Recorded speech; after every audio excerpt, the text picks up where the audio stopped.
Hoy vamos a compartir nuevamente la bendita palabra y para ello vamos a San Mateo, capítulo 5, versículo 1. Bienaventurados los pobres en espíritu, porque de ellos es el reino de los cielos. ¿Quiénes son los pobres en espíritu? Esto nos puede confundir cuando leemos ciertos términos de la Biblia.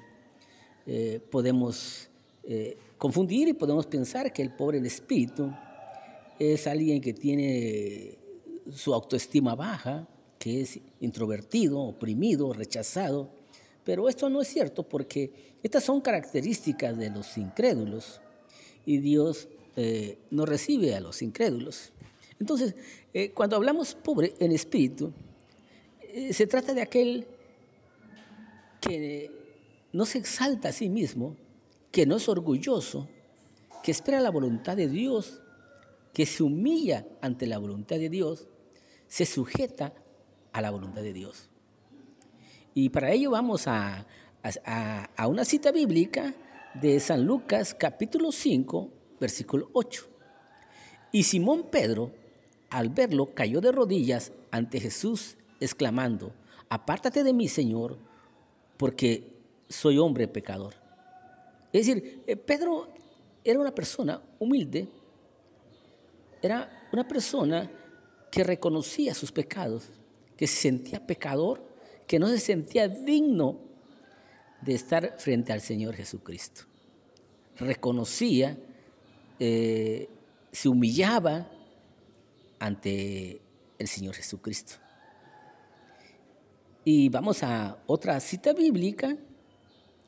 Esto sucede en aquel pasaje del hijo pródigo, cuando derrocha todos sus bienes y regresa a casa. Y vamos a ello, a San Lucas, capítulo 15, versículo 19. Señor, no soy digno de ti, he pecado contra ti y contra el cielo. No soy digno de ser tu hijo, tómame como tu siervo. Este joven reconocía su error y regresaba arrepentido ante su padre. Reconocía que había fallado y el arrepentimiento lo llevaba nuevamente a casa.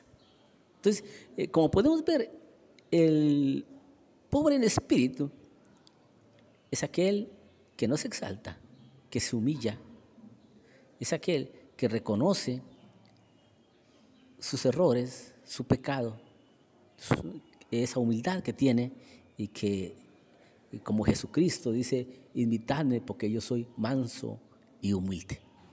Bien, ahora ya sabes la verdad y la verdad os hará libre.